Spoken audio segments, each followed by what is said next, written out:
शाम के 7:30 बज चुके हैं और भारत की बात लेकर हाजिर हूं मैं शोभना यादव। कल प्रधानमंत्री नरेंद्र मोदी ने कश्मीर पर सर्वदलीय बैठक बुलाई है। आज शाम से अलग अलग दलों के नेताओं ने दिल्ली पहुंचना शुरू भी कर दिया है, लेकिन 370 हटने के करीब 2 साल बाद ये बैठक बेहद महत्वपूर्ण है, क्योंकि इसे जम्मू कश्मीर की राजनीतिक खामोशी के टूटने के तौर पर देखा जा रहा है। बैठक पर सबकी नजर रहेगी, क्योंकि एक तरफ वो गुपकार गुट है जो 370 पर अड़ा हुआ है और दूसरी तरफ बीजेपी है जो 370 का हटना जम्मू कश्मीर की सबसे बड़ी जीत मानती है। और इस तकरार के बीच सवाल यह है कि 370 हटने के करीब 2 साल बाद कितना बदला है कश्मीर। देखिए बदलते कश्मीर की संपूर्ण कहानी कश्मीर कथा।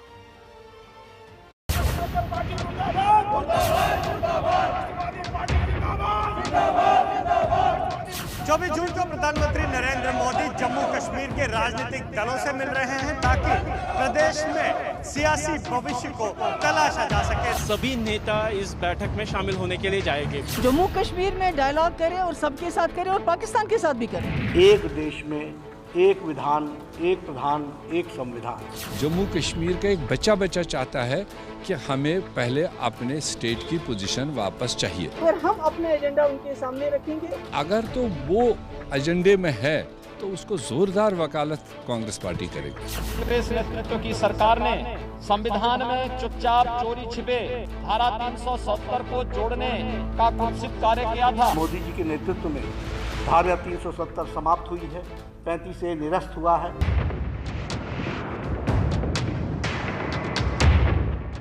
दो विचारधाराएं हैं, दो दिशाएं हैं, दो आवाजें हैं, लेकिन मुद्दा सिर्फ एक है, कश्मीर। एक तरफ कांग्रेस समेत जम्मू कश्मीर की वो तमाम पार्टियां जो मोदी सरकार के 370 हटाने के फैसले के खिलाफ खड़ी हैं, और दूसरी तरफ है बीजेपी, जिसने 23 जून को एक बार फिर भारतीय जनसंघ के संस्थापक श्यामा प्रसाद मुखर्जी की पुण्यतिथि को बलिदान दिवस के रूप में मनाकर अपनी सोच और स्टैंड दोनों साफ कर दिए।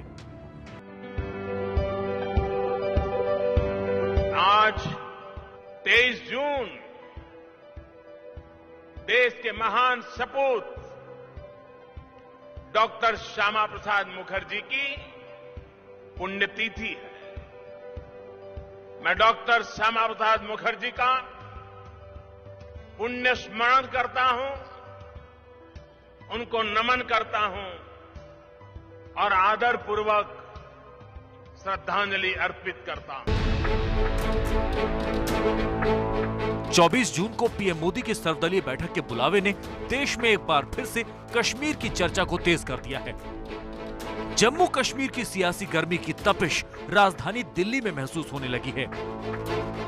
जम्मू कश्मीर की पूर्व मुख्यमंत्री और पीडीपी की मुखिया महबूबा मुफ्ती से लेकर नेशनल कॉन्फ्रेंस के फारूक अब्दुल्ला तक मोदी के न्योते को स्वीकार करके बैठक में शामिल होने के लिए दिल्ली आने का फैसला कर चुके हैं। जैसे फारूक साहब ने भी कहा कि वहाँ कोई एजेंडा नहीं, उनका जो भी एजेंडा होगा, मगर हम अपना एजेंडा उनके सामने रखेंगे और बखूबी रखेंगे। भारतीय जनता पार्टी की विचारधारा है, इसलिए हम 24 जून को नई दिल्ली में जम्मू कश्मीर पर होने वाली सर्वदलीय बैठक में पूरे दमखम के साथ जम्मू कश्मीर के राष्ट्रवादी लोगों की बुलंद आवाज बनकर उस बैठक में भाग लेंगे। राजनीतिक हलकों में इस बात पर चर्चा तेज है कि सर्वदलीय बैठक में जम्मू कश्मीर को राज्य का दर्जा वापस मिलने पर चर्चा हो सकती है। बैठक के लिए न्योता गुपकार गुट के नेताओं को भी मिला है, वो गुट जो 370 हटने के बाद वजूद में आया था। गुपकार गुट 370 को बहाल करने की मांग करता रहा है, जबकि बीजेपी लगातार अपना स्टैंड 370 को लेकर क्लियर करती रही है। एक राष्ट्र के तौर पर, एक परिवार के तौर पर आपने, हमने, पूरे देश ने एक ऐतिहासिक फैसला लिया है। एक ऐसी व्यवस्था जिसकी वजह से जम्मू कश्मीर और लद्दाख के हमारे भाई बहन अनेक अधिकारों से वंचित थे,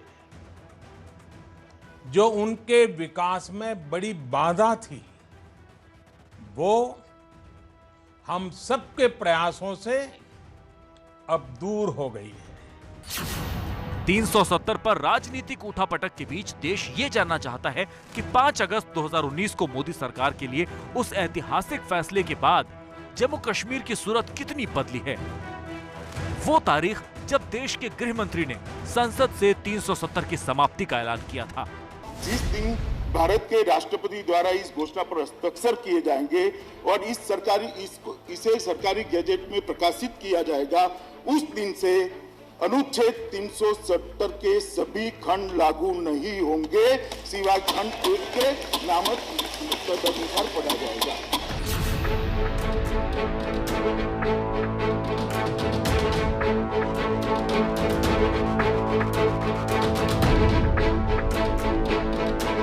फैसले के एक दिन बाद जो तस्वीर सामने आई थी, उसे देखकर जम्मू कश्मीर के भविष्य को लेकर कई सवाल खड़े किए गए थे। तमाम बड़े नेताओं को नजरबंद कर दिया गया था, जिसमें महबूबा मुफ्ती, उमर अब्दुल्ला और फारूक अब्दुल्ला जैसे नेता शामिल थे। इंटरनेट और फोन सेवाएं कई हफ्तों तक बंद रखी गई थी।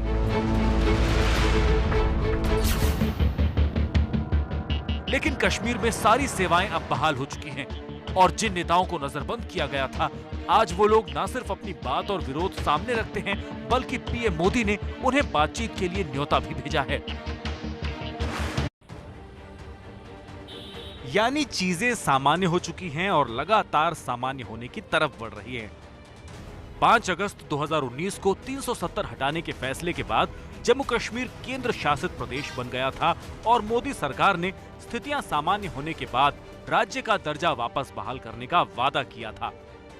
अब हिंदुस्तान की नजर इस बात पर है कि करीब 23 महीने तक जब जम्मू कश्मीर की कमान केंद्र के पास रही और 370 खत्म कर दिया गया, तब कश्मीर की तस्वीर में क्या फर्क आया।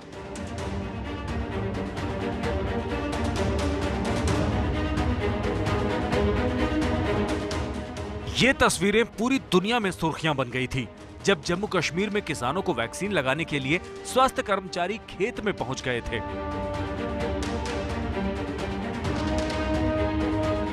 फसल के काम में व्यस्त किसान वैक्सीन लगवाने सेंटर नहीं पहुंच पाए तो वैक्सीन खेतों तक पहुंची और यही वजह है कि जम्मू कश्मीर वैक्सीन लगाने के मामले में बहुत आगे निकल चुका है।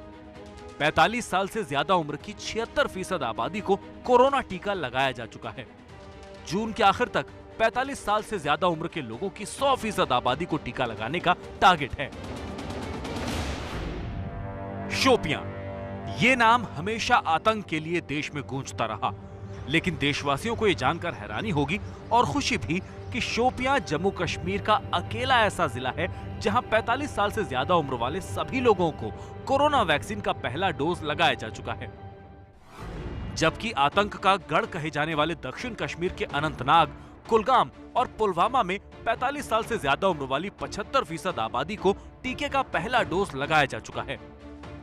यानी कश्मीर के जिन इलाकों में दहशत की आवाजें गूंजती थी, वो कोरोना के खिलाफ लड़ाई में सबसे आगे दिख रहे हैं। अब सवाल ये है कि क्या 370 हटने के बाद पिछले 2 सालों में कश्मीर में दहशतगर्दी पर लगाम लग पाई? अनुच्छेद 370 हटाए जाने से पहले के 23 महीने और उसके बाद से अब के 23 महीने की तस्वीर बिल्कुल अलग है।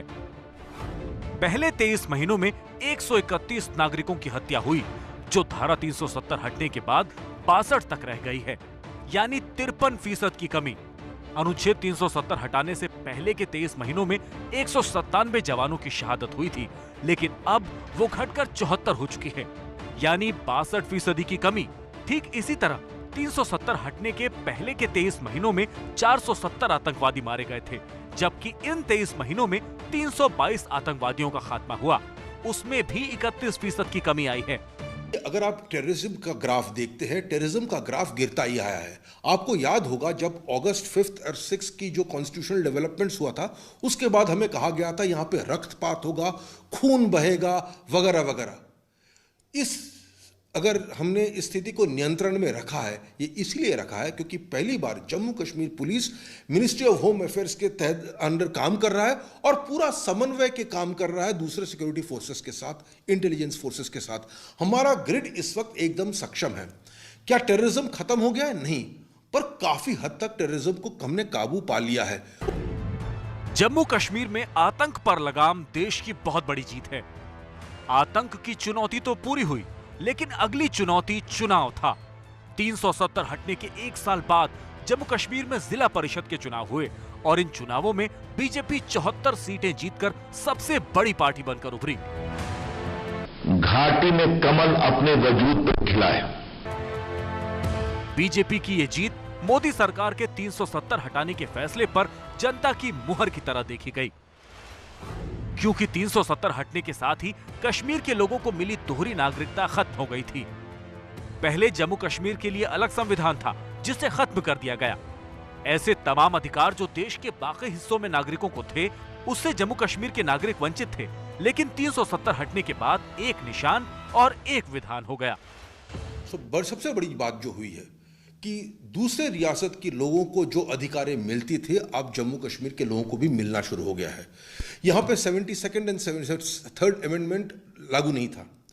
मतलब जो दूसरे रियासतों में ग्रामवासियों को जो अधिकार था अपना ग्राम पंचायत को इलेक्ट करना, और इन ग्राम पंचायत को जो रकम मिलता था, साधन मिलते थे डेवलपमेंट के काम के लिए, जो जम्मू कश्मीर में नहीं था, वो आज पूरी तरह से लागू है। 74th अमेंडमेंट, इसका मतलब है शहर के लोगों जो अपने नुमाइंदे चुनते थे और शहर की कामकाज के लिए जो काम होना चाहिए था, रकम मिलना चाहिए था, आज ये भी जम्मू कश्मीर में लागू है। फॉरेस्ट एक्ट, जो फॉरेस्ट कम्युनिटीज को जो हक मिलने चाहिए थे, जो दूसरी रियासत में लागू थे, आज जम्मू कश्मीर में भी लागू है। तो सबसे बड़ी उपलब्धि मैं मानता हूं, जो हक दूसरे शहरी को मिलता था दूसरे रियासतों में, आज जम्मू कश्मीर के बाशिंदों को भी मिल रहा है, और इससे और बड़ा हक हो ही नहीं सकता। एक भारत श्रेष्ठ भारत के सरदार के सपने को आज देश साकार होते हुए देख रहा है।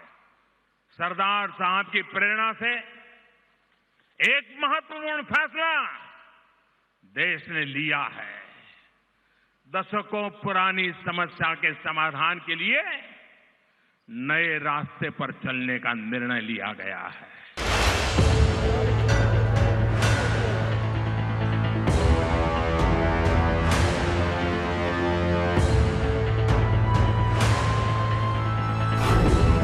जम्मू कश्मीर को लेकर प्रधानमंत्री मोदी की जो सोच थी, उसे पूरा करने का जिम्मा उन्होंने अपने सबसे भरोसेमंद मनोज सिन्हा को दिया। जब पिछले साल 7 अगस्त को उन्हें जम्मू कश्मीर का उपराज्यपाल बनाकर भेजा गया। मनोज सिन्हा के नेतृत्व में ही जम्मू कश्मीर में सफलतापूर्वक 8 चरणों में जिला परिषदों का चुनाव कराया गया। जनवरी 2021 में 28,400 करोड़ की इंडस्ट्रियल डेवलपमेंट स्कीम की घोषणा की गई, जिसका मकसद ब्लॉक स्तर पर निवेश और विकास को बढ़ावा देना था।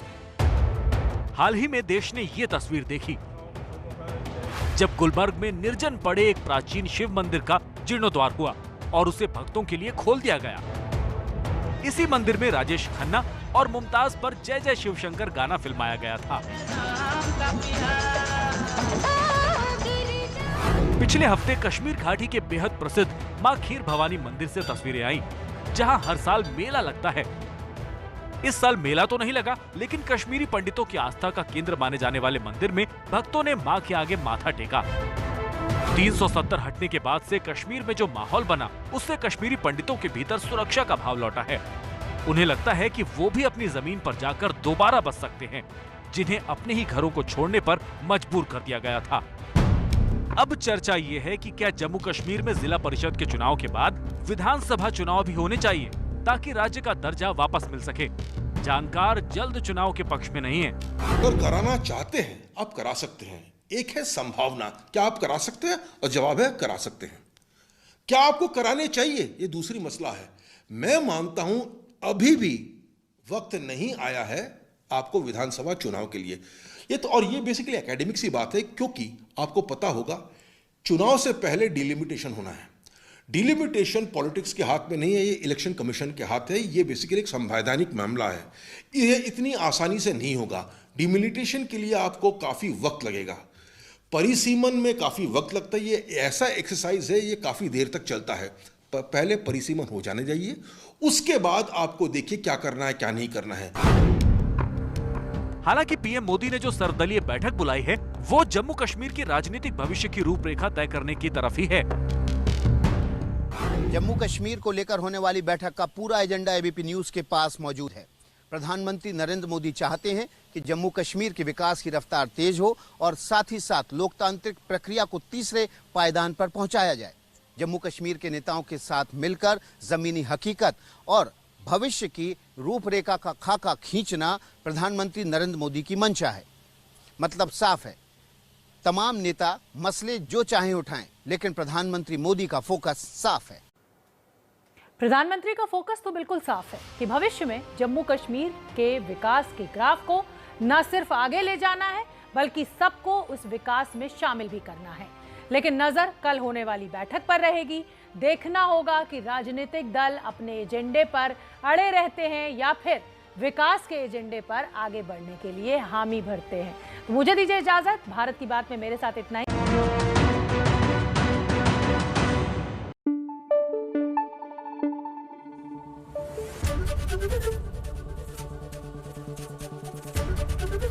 एबीपी न्यूज आपको रखे आगे।